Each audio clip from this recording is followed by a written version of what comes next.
Ever find yourself like just scrolling through pictures of those like amazing classic cars? Yeah. You know the ones I mean? The ones with real personality Oh, that yeah. you think, like, man, I wish I had one of those. Mm-hmm. I wish I could bring one of those back to life. I know exactly what you mean. It's such a cool thought, right? So if you've ever had that thought, Yeah. you are so in the right place. Welcome to the Deep Dive, where we take a deep dive into some super interesting sources and pull out all the really valuable information and kind of distill it down to something you can use. So you can walk away feeling like, wow, I learned something today. Exactly. We want to make you feel like an expert without overwhelming you with too much information. That's right. And today we're talking about classic car restoration. Yeah. It's going to be a fun one. We've got two sources we're going to be looking at today. The first one is an article called Classic Car Restoration, What Comes First? And it's straight from the source, a classic car restoration shop's website. So they definitely know what they're talking about. Absolutely. And for our second source, we're going to be looking at the CarCare Masters Under the Hood podcast. Specifically, Episode 1, the Restoring Legends, How to Bring a Classic Car Back to Life episode.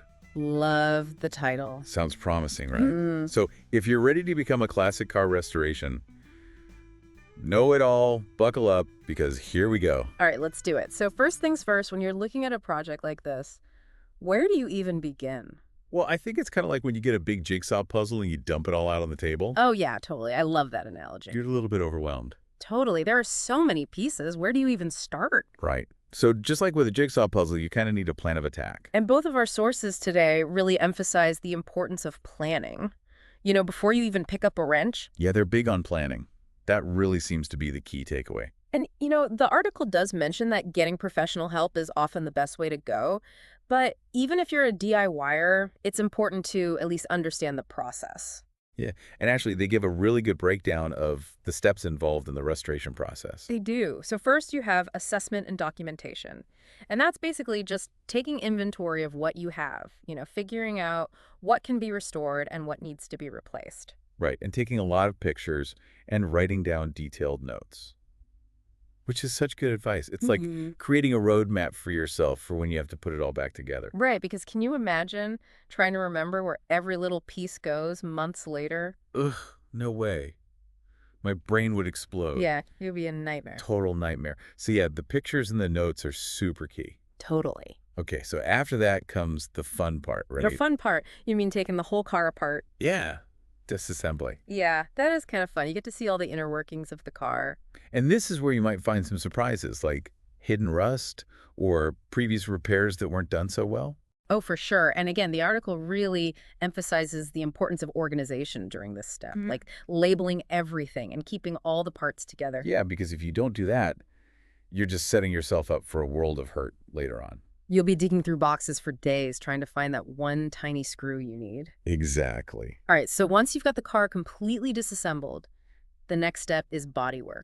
And this is where you start to address all the rust, dents, and any other damage to the body of the car. Right. And the article mentions that if you're dealing with some serious damage, you know, like maybe some major rust or something that needs welding, it might be best to call in a professional. Yeah, for sure. That's not something you want to mess up. Definitely not. Okay. Better to leave it to the experts. Okay, so once the bodywork is all done, it's time for paint. And here's a really good tip from the article. Always prime and paint the car before you put the interior back in. Oh, that's a good tip. Why is that? Because when you're spraying paint, even if you're super careful, you're going to get some overspray. And you don't want that overspray getting all over your freshly restored interior. Oh, yeah, that makes sense. I hadn't thought about that. Yeah, so paint first, interior later. It'll save you a lot of headaches. Okay, so after the paint dries, it's time to move on to the mechanical parts, like the engine, the brakes, and the transmission. This is where the real magic happens. I bet. You're basically rebuilding the heart of the car. And again, it makes sense to do this while the car is still mostly disassembled because it gives you more room to work. Exactly. Everything's accessible. Okay, so the mechanicals are done. What's next? Well, the next logical step is the electrical system. So you're talking about the wiring, the lights, the instrument panel, all that good stuff. This is when it starts to feel like a real car again. Yeah, you start to see it coming back to life. I love it. And then finally, the last step is the interior. So you're putting in the upholstery, the carpets, the door panels, all the things that make the car comfortable and stylish. It's like the finishing touch. Exactly. And it's probably my favorite part because it's when you really get to see the transformation. Oh, yeah, it's super satisfying. Yeah. And it's worth mentioning, again, that whole planning thing we talked about at the beginning. Oh, yeah, the planning is crucial. That initial assessment, the documentation, all that is so important because it sets you up for success. Right. And it helps you avoid surprises down the road, Yeah. which, let's be honest, there are always going to be some surprises, Oh, right? for sure. You can't plan for everything. But the more you plan, the better off you'll be. And one thing you definitely don't want to forget is your budget. Oh, yeah, that's huge. You got to have a realistic budget in mind. And remember to factor in not just the cost of parts, but also the cost of labor if you're hiring someone to do some of the work for you. Right. And don't forget about those unexpected expenses because they're always going to pop up. Always. So, yeah, the budget is a big one. Definitely. Okay, so that was a lot of really good info from that first source. Classic car restoration. What comes first? Definitely. But now let's switch gears a little bit and take a look at our second source, the CarCare Masters Under the Hood podcast. Okay. And this one takes a bit of a different approach. It's a little more focused on the emotional side of classic car restoration. You know, the passion that drives people to take on these projects. Oh, yeah. Which is something that I think is so important Me too. because if you don't have that passion, it's going to be really hard to stick with it when things get tough. Oh, absolutely. You gotta love it. Right. So the podcast starts off by talking about that feeling you get when you find your dream car. You know, the one that just speaks to you, even if it's a little bit of a fixer-upper. And then they talk about the thrill of the hunt. You know, searching for that perfect car. Oh, yeah. The hunt is definitely part of the fun. It is. And they talk about where to look for classic cars, what to look for, and how to avoid those rusty pitfalls. Yes. Because not every old car is a classic. Exactly. And not every classic is worth restoring. True. Yeah. So you have to be selective.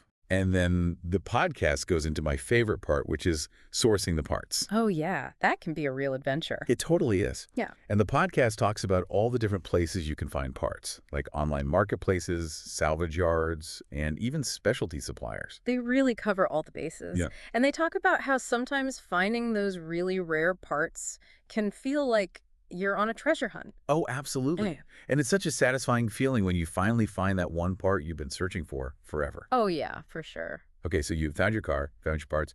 Now it's time for the real fun to begin. The actual restoration. Yeah. And the podcast calls this Where the Magic Happens. They talk about everything from stripping down the car to rebuilding the engine to doing the body work and the interior. And they emphasize that there are going to be triumphs and challenges along the way, which I think is so important to remember because it's not always going to be easy. Right, you're going to hit some roadblocks, but that's all part of the process. It is. And then the podcast ends by talking about the importance of maintaining your classic car once it's restored. You know, keeping it in good condition so you can enjoy it for years to come. Which is so important because what's the point of putting all that work into restoring a car if you're just going to let it fall apart again? Exactly. So things like regular oil changes, storing the car properly, all that's really important. Okay, so we've looked at two really great sources. One that gives a really detailed overview of the restoration process, and one that focuses more on the emotional and practical side of things. I feel like I've learned so much. Me too.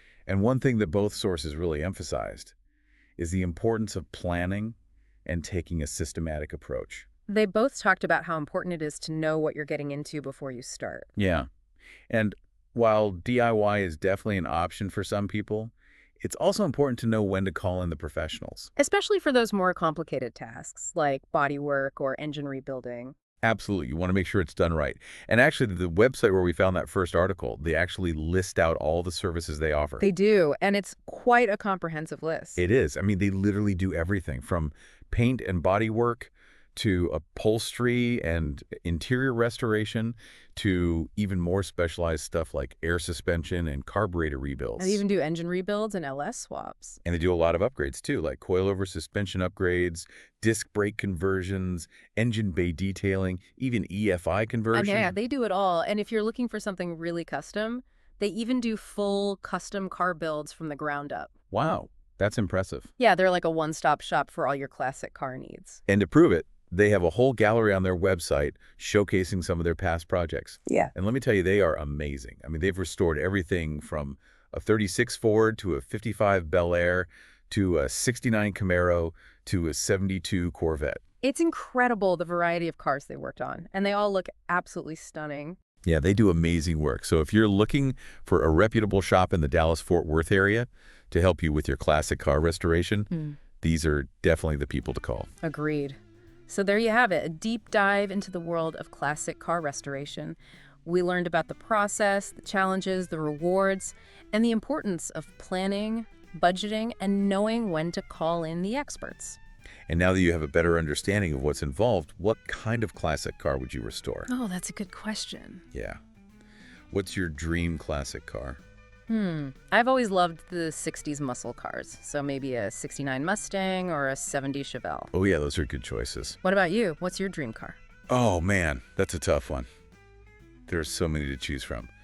But I think I'd have to go with a 57 Chevy Bel Air. Oh yeah, the classic. Classic for a reason. Totally. So if you're in the Dallas-Fort Worth area and you're ready to take on your own classic car restoration project, or maybe you just need some help with your existing classic car, remember, CarCare Masters is here to help. That's right. They're the experts in everything classic car related. And you can reach out to them by email at carcaremaster01@gmail.com to schedule a consultation. So what are you waiting for? Go get your dream car and start restoring. Because there's nothing quite like the feeling of cruising around in a classic car that you brought back to life. It's the ultimate reward. It really is.